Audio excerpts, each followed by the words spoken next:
are you saying there would be no religious test to hold public office, and so Muslims and atheists could be members of Congress or become president, or would you then say that how could a Muslim or an atheist have the requisite morality to serve in those offices?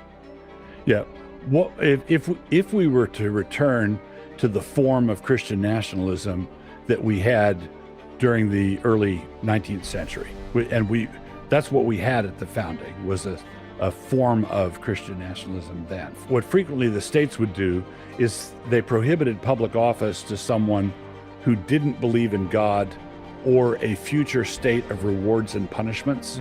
That was a common phraseology. So they did have religious tests, bare minimum religious tests at the state level, but those were excluded at the federal level. If you could wave a magic wand, you'd get us there immediately, but you know you can't, so you want to figure out a path between where we are now and there, right? That is correct.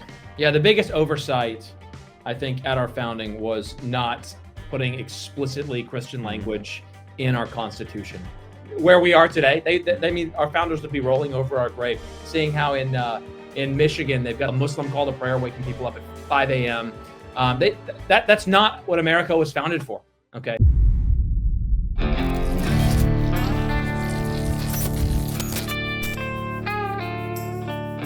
Hello and welcome to the Reformation Red Pill Podcast. I am your host, Joshua Haymes.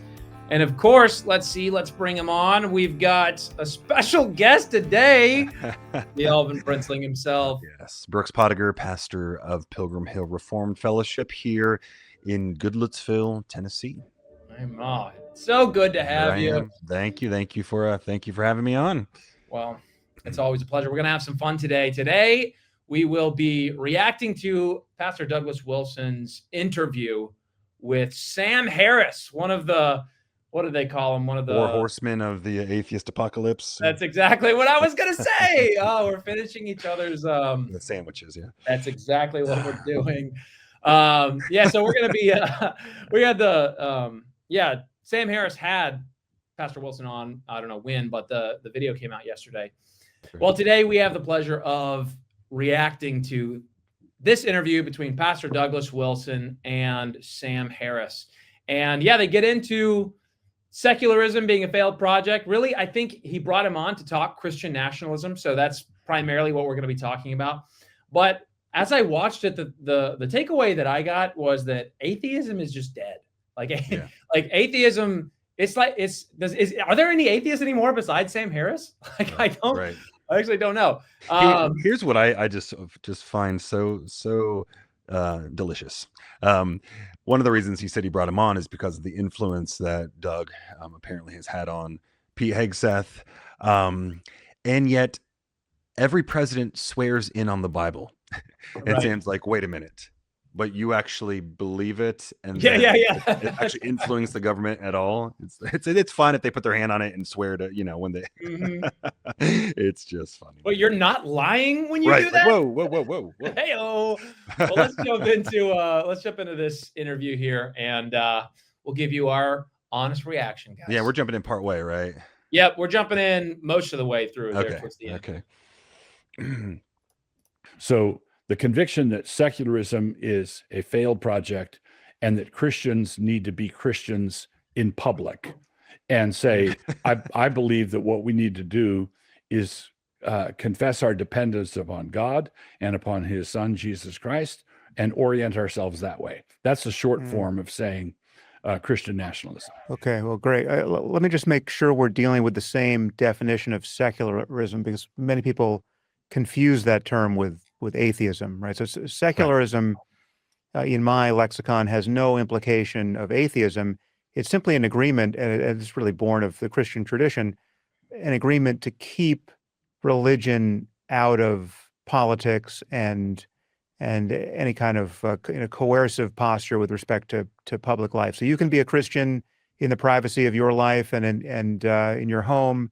I can be an atheist or a Muslim or a Buddhist or whatever I want to be. And we agree that in the public square, it's not that we're not going to express our faith in any conspicuous way. You can wear whatever you want to wear. You can listen, you can announce that that you guys are celebrating on any given day, a certain, holy moment. But with respect to the laws that the government is going to make and the requirements on citizenry, those are going to be basically agnostic with respect to anyone's faith commitments. That's how I stop there think of secularism. real quick, And because I can something important that he said, and he said it quickly, but it is a common, perhaps if you're being charitable, accidental straw man. But he says secularism is the idea that we shouldn't be coercive about our religion, and that's an important word, because typically when people think of Christian nationalism or just that perspective, they bake into it this idea that it will be coercive in the sense that you will require people to be Christians. Right. No, but I don't know of a single person who's making that argument. Right. But it is a standard part of the straw manning of it, and that's just not the perspective. And yet, all law by definition is coercive. That's exactly right. That's what law is. That's exactly right. I'm imposing a morality. That's what law is, right? So I just think it's important to note that he's saying, in contrast to Doug's perspective, secularism says you're not going to try to be coercive about religion.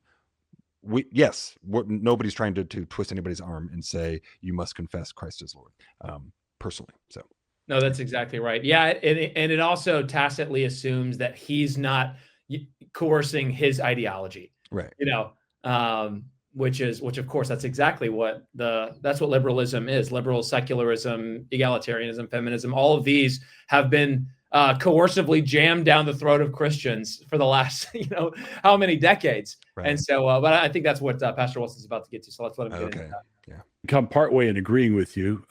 Secular, at first, I agree that secular does not necessitate atheism. For example, in the medieval period, there were the regular clergy who were living according to monastic rule. Right. And then there were the secular clergy who were out in the villages and towns ministering to regular people. Also, there is secular life that is, the word profane comes from profanum, outside the temple. So you could say there's the sacred space, and then if we're using a lowercase s, there's the sacred space, word and sacrament, the worship services proper, and then there's the secular realm, which is the world of automobile mechanics and computer coding and just regular life. So I don't mind using the word secular there in that sense. And a Christian can be in his secular life a believer in God and so on. But secularism, the way I was talking about the secular project, had to do with the way you just formulated it. And this would be the thing that we find we're up against and what we disagree with. I believe that corporate entities like nations, towns, nations, cities, denominations, universities are moral agents. They can launch genocidal attacks, for example. They can break treaties. They can oppress a minority within their boundaries. A university can break a contract that they made with a professor. They can break their word. So individuals are moral agents, but when we come together to act in concert, we remain moral agents. And when we come together as Americans to make a moral decision, my very favorite question in this is, by what standard? Now, if you have the secular space, we have to be agnostic about our Islam or Hinduism or Christianity or atheism. Then what possible moral standard could we have? Can we adopt? If someone said, well, how about utilitarianism? I say, yeah, but I'm not a utilitarian. I don't follow Jeremy Bentham or John Stuart Mill. Why do we do a lowest common denominator morality? And do we and what is permissible and not permissible? So, for example, is monogamy the norm because we live in a downstream from a Christian heritage? Or if we bring in millions of Muslims, Do we go up to 4 wives the way Muhammad taught? Is that an option? So basically, I think that we have painted ourselves into a corner with the immigration debate has slopped over into the debate about how we make collective moral choices, and it's frightfully confusing because not all worldviews generate the same moral system, and it places they're radically at odds with one another. And so, because there's, I want to go back and hit on something that he said that I think it's a really shrewd insight and really helps us think more cleanly about these things. Namely, how almost everybody, and especially on the left, can acknowledge that America as a nation can do evils. It's their favorite talking point. The evils of America, the evils of imperialism, the evils of capitalism. These are entity evils, right? Well, then what would the opposite be? It would be that entity doing righteousness. Right. That's not necessary. But no. When it comes to an entity doing righteous things, which is the logical necessity of the other side of the coin, we can't speak in those categories because a country can't be Christian. Well, if it can't be Christian, then how can it be evil, right? So that is so key, and you're speaking to the criticism that we get in our own circles in the evangelical world, and that's kind of what drives me crazy. I have to be patient with those people, but like the Christians who say no, Christians, nations can't be Christian, only people can be Christians, and to me, I can't even wrap my mind around it because they know that they have a Christian family. They know that that they're hopefully sending their children to a Christian school or getting a Christian education. It's like, it's this, I don't know, it's this kind of hardened ignorance that's, we can in fact use Christian as an adjective too. In fact, we do it all the time. Okay. Right. And to your point, whenever something engages whenever a nation or an entity engages collectively in evil, well, then what does it look like on the other side of that? It's righteousness. Right. And who defines that? God and his word, therefore Christian. And that's, I think a lot of people get uncomfortable with the idea that nations or entities can be more or less Christian. They just think it's a binary. It's like you're either Christian, you're saved, or you're not saved. Well, yes, that is true of individuals. But whenever we're using the term colloquially, we are saying that a nation or an entity is Christian insofar as it aligns with the truth of God's revealed word, right? Well, but the reason we do this is because this is how the Lord refers to peoples. He speaks about the nations streaming. Now that includes the people in there, and it does talk about individuals here and there, but by and large, that is the vision we get for talking about the world and its inhabitants. And specific nations have specific adjectives attached to it, which is the overall prevailing dominant theme of this culture. Doesn't mean every single person in it, but that's exactly right. Not only that, but it just makes, I don't know, it makes me sad because we used to, as the West, we used to understand ourselves very self-consciously as the Christian West, right? I'm almost done with this book called Civilizations by Samuel Huntington.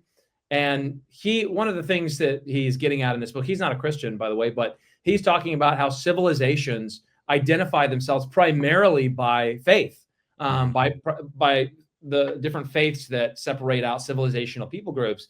But over the last 2 centuries, the West, instead of identifying itself as Christian, as Christendom used to identify itself with the person and work of Jesus Christ and his church, instead of identifying as Christendom, we began to identify as liberal democratic societies. So we replaced our faith, our religion, the true religion, with an ideology.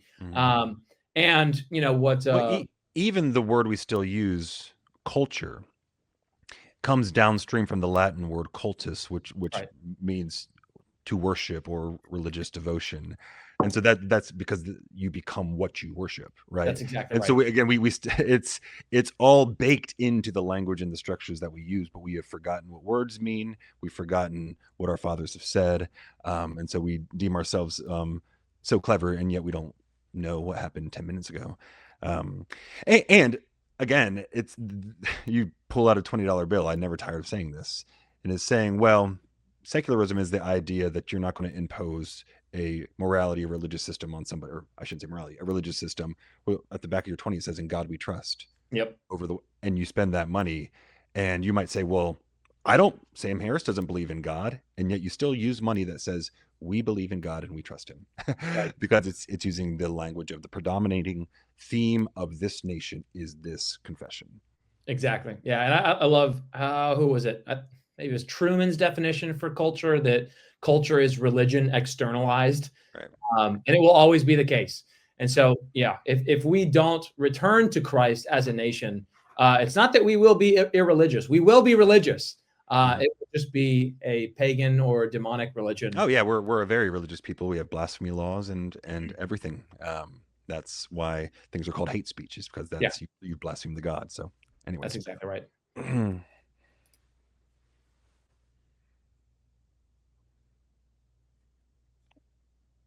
I'm not seeing it. Should I be? I got nothing. What? I can't see or hear anything. Oh, let's see here. The video.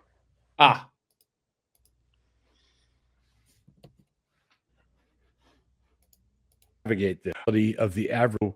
If someone says, look, why don't we just adopt the morality of the average NPR listener?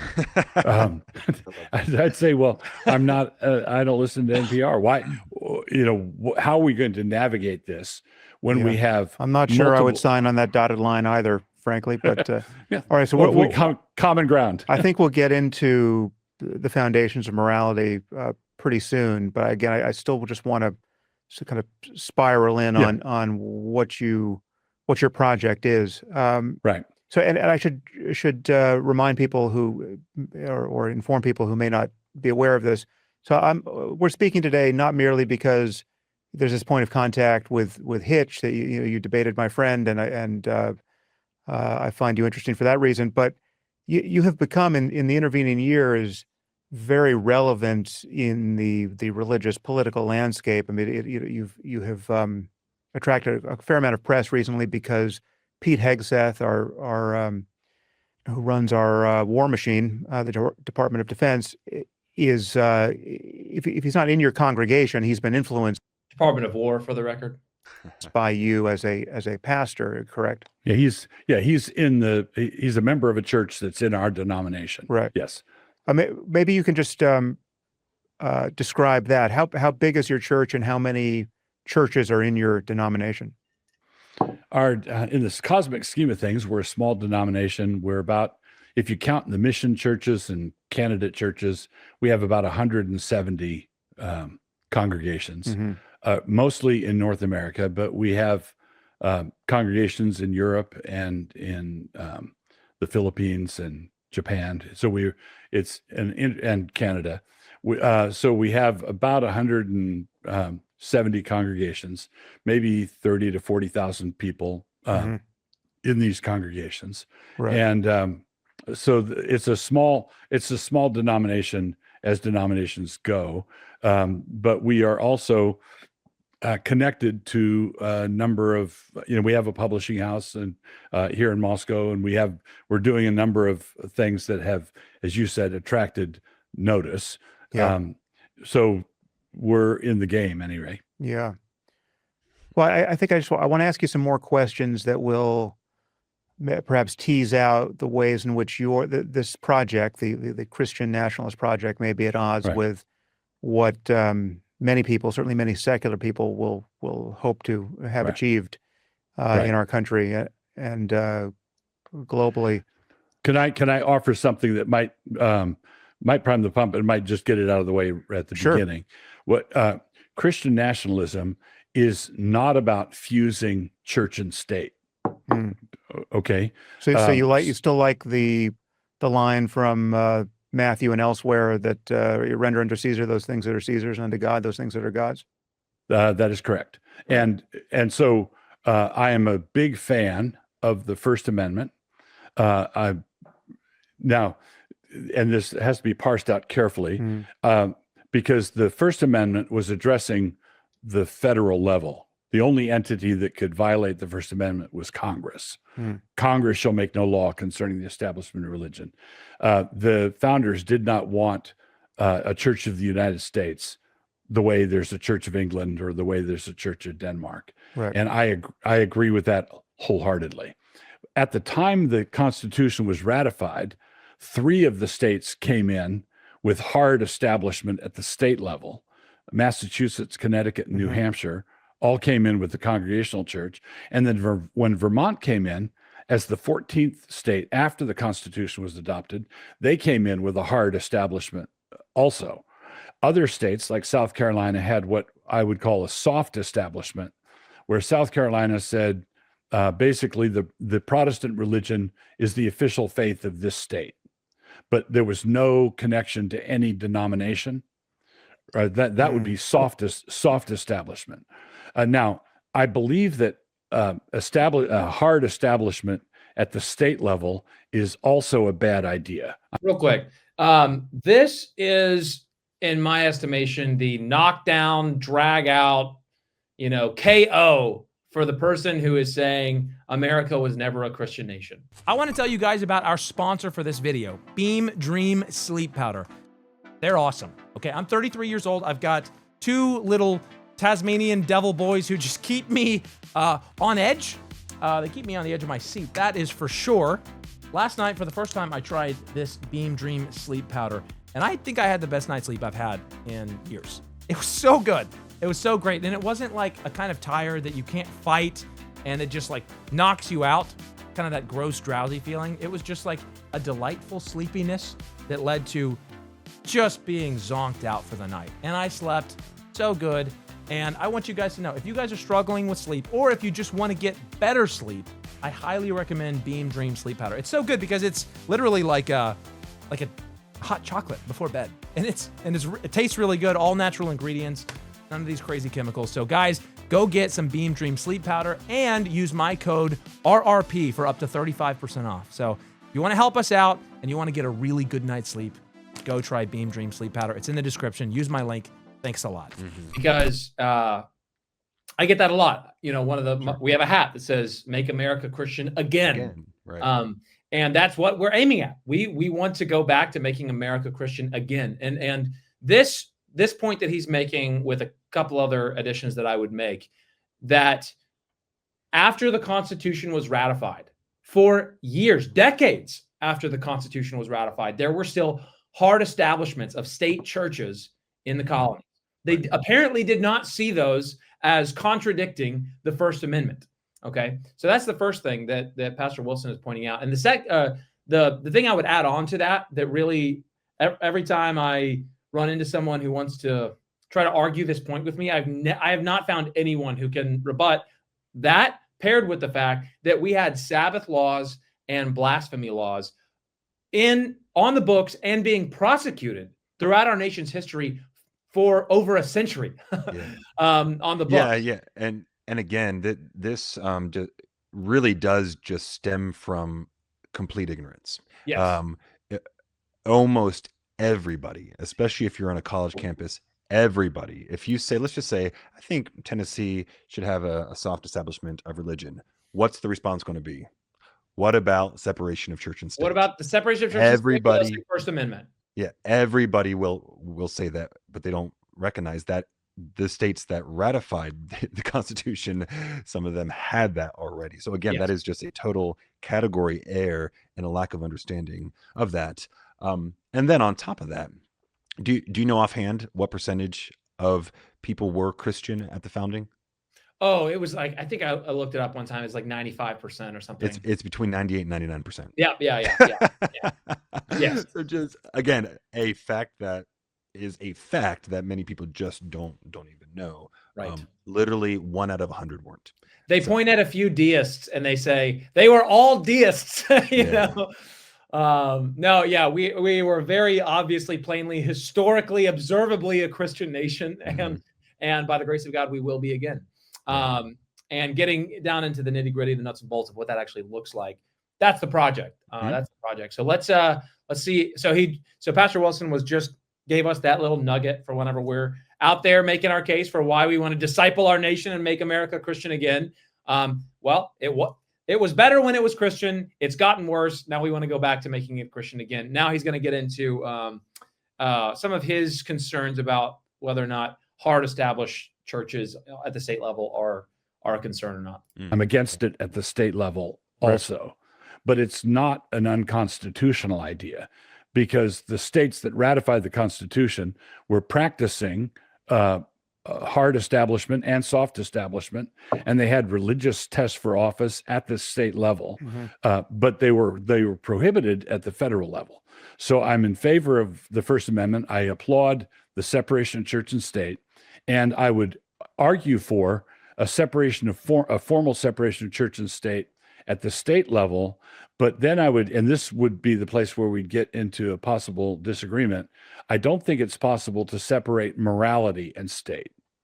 And as soon as you are talking about morality, you have to answer the question, which morality?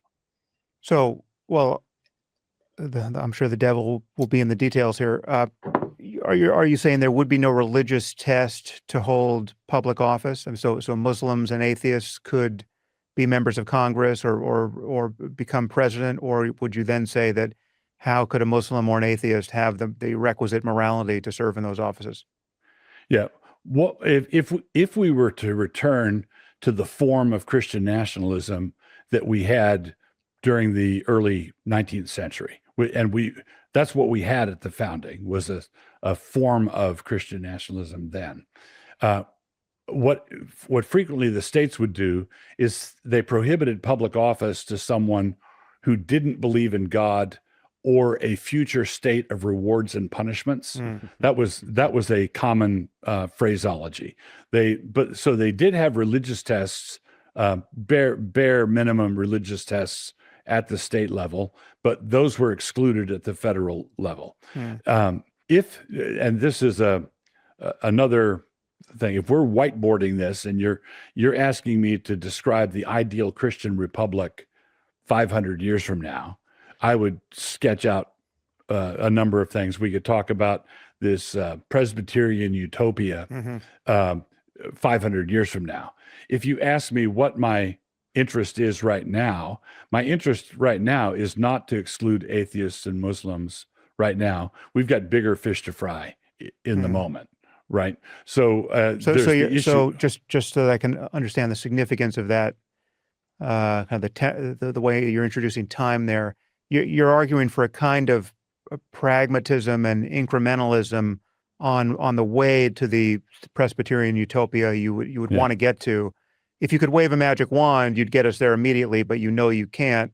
So you want to figure out a path between where we are now and there. Right. That is correct, because I believe that Jesus taught that the way to get from here to there is by peaceful means, preaching, persuasion, church planting, and that's a time you've got to let the bread rise before you. Now, I want to actually just talk with you about this, Pastor Brooks, because I agree, of course, with the bulk of what Pastor Wilson is saying here.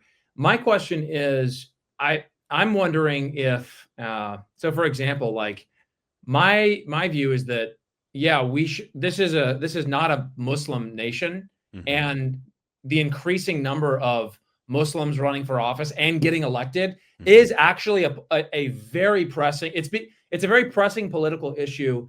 And I could see it like legitimately being taken up, not as kind of the utopian dream way down the road, but as like, well, no, immigration right now is like one of the hottest issues that is mobilizing people. It's causing people all over the globe to adopt a nationalistic framework for how they understand nation states and how they understand, how to pursue politics moving forward. And so my view is like, no, I actually think that at least at some level that we could start pursuing that as a part of the political agenda much sooner than later. What are your thoughts on that, Pastor Brooks? I mean, I say yes and amen, and I want to do it within the system. Yes. I don't want to do it outside of the system to correct the system. What I mean is we do that through voting. We do that through Christians going to the polls and saying, no, we don't want Mamdani because he's going to come with a worldview and a morality that he will impose on us. Namely, so he's a socialist. So he thinks it is okay for the government to steal from citizens and then redistribute as they see fit. We need a massive citizenry to say we reject that. We don't want that in office. We don't want to be ruled by that. And then get in and then make changes from within lawfully. Yes. To protect that. But it's yeah, that's the answer. I don't want a violent revolution. I mean, oh yeah, that's that. And I know you're not saying that. That's good to clarify. But yeah, because, I do think we need to be able to say unapologetically, of course. So the fear of the Lord, the fear of Yahweh is the beginning of wisdom. The fear of the actual creator God, understanding his from his word, is the beginning of wisdom. Do I want wise leaders? I do want wise leaders. Right. How do I get those? Those who fear the Lord. That's the starting point for wisdom. And so, yes, I want wise leaders is another way to say that. Yeah. And what I'm saying is, like, I think that, I totally agree with you with what you're saying. I'm saying, like, it may not even, I think we may get to a point in the coming years, especially we have the benefit of looking at the UK, and that's kind of like a time machine for us. Right.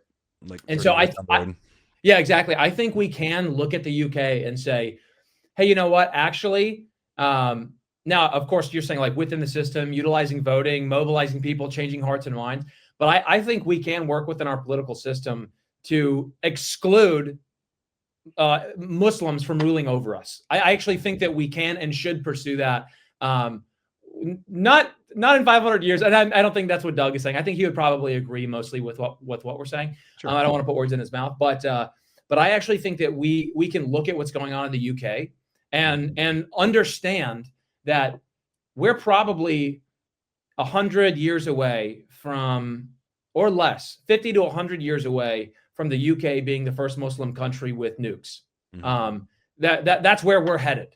And so I think that we can look at that and we can say, just like you were saying, no. America is a Christian nation, and we are a Christian nation that is for Americans, not for, I don't know, who was it?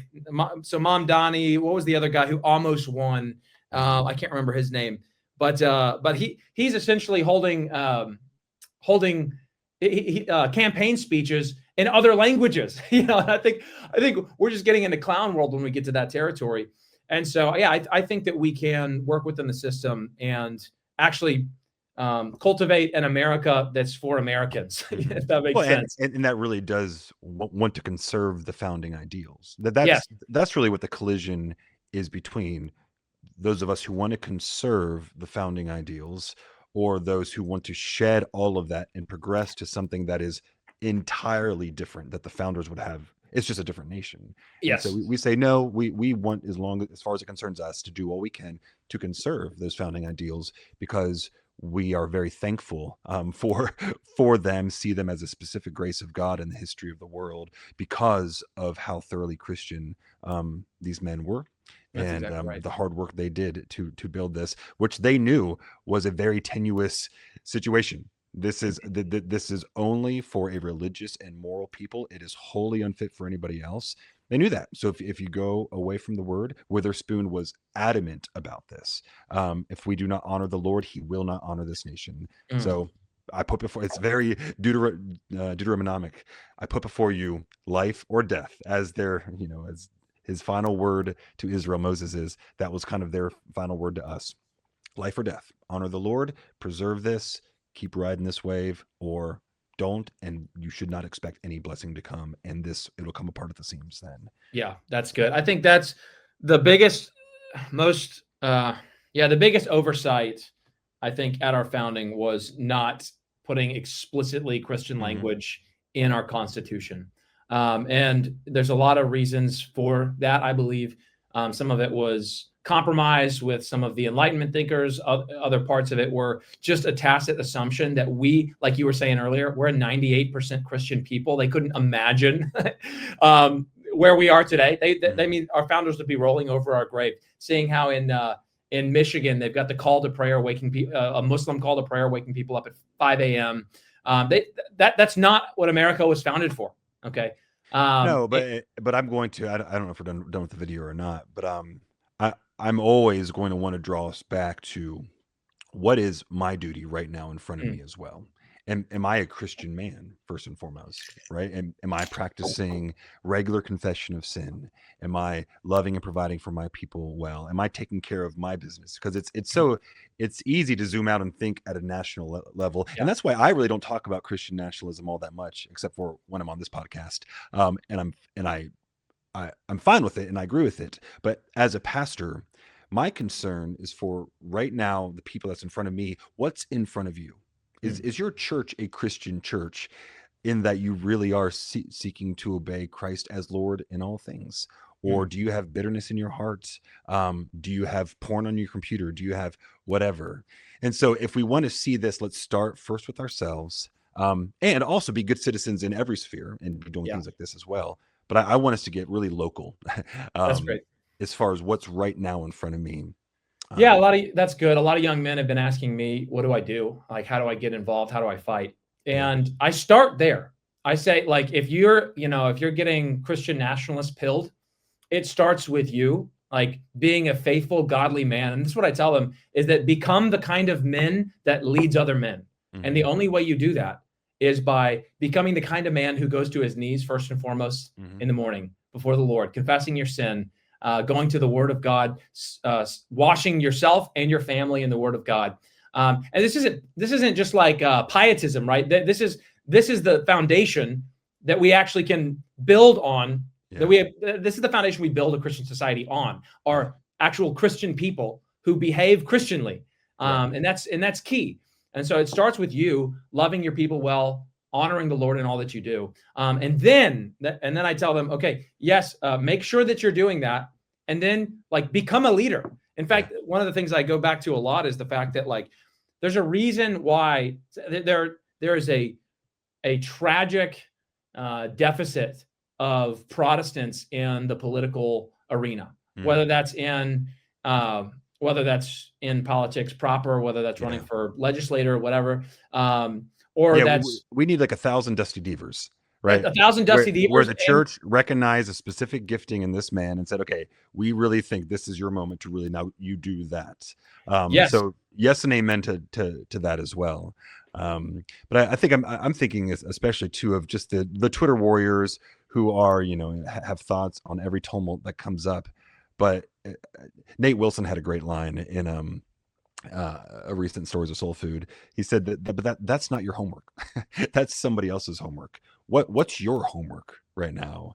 And let's hone in there. But we need to have these categories as we think about all of these things, even the Christian nationalism conversation or whatever, because I would bet many people, especially who are used to these type of conversations or aren't part of this Reformation, would feel even uncomfortable with Sam Harris's question was, so this is the beginning of kind of your Protestant or utopia, but ultimately you would want to get to a place where it was only Christians and all of this was in all parts of the society, right?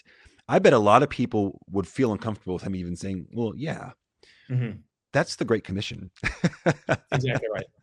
That is the entire goal of the resurrection and ascension of Christ, is to go and disciple the nations. And so what I want to, if you had that checking you at all, understand how thoroughly catechized you've been by culture to be embarrassed about the Great Commission in its entirety.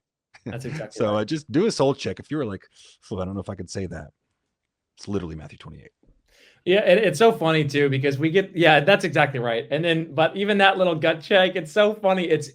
That is liberalism, because if you go over to, Iran as a white Christian, and then you migrate over there and you say, hey, I think I should have a place at your government and I should tell you guys how to run things as a Christian, they would scoff at you. they would lie. You maybe worse, maybe much worse. And so it's just this idea that no, like actually nations are allowed to be nations, and they're allowed to run things the way they see fit. And unfortunately, we've liberalized instead. We've de-Christianized and we've liberalized. And but as Rusty Reno points out in Return of the Strong Gods, liberalism, it's a weak God that becomes a placeholder God for another strong God. Now, the Christian God is a strong God, but so is Islam. So is the demon god of Islam. And really, liberalism is just a placeholder for the next strong God, because it can't sustain itself. It's too, it won't step on toes. It's inclusive, diverse, whatever. All those things open the doors up for whichever strong God is going to either dominate, which would be Islam, or have dominion, which that would be Christianity, a godly, fruitful religion under God and in accordance with His word. And so, I would say, as Pastor Wilson said, secularism is in fact a failed project, and it's just a matter of time before a strong God takes over. And I want it to be the strong God. And again, this is in what we recite as a people: one nation under God. Christian, don't be embarrassed to say what you were taught to say your entire life, what was handed down to you, and with all the implications. Of course, we want to be one nation under God, because Christ is Lord. And that's good. Okay, well, we'll leave it there. And this was fun. This was good. This was kind of some of Pastor Wilson's greatest hits with Christian nationalism. Unfortunately, but really, we can't hear some of these categories enough because we've been so disabused of them. And the path to wisdom, the path to understanding our history, is, again, even the didactic use of catechism is repetition, right? So good. Helpful. So good. All right, we'll leave it there, guys. Thank you guys for tuning in. And tune in next time. We're going to have some fun for our next episode. So stay tuned there. And my hope and prayer for you guys is that you will be equipped to build, defend, and expand the kingdom of our Lord Jesus Christ. Amen.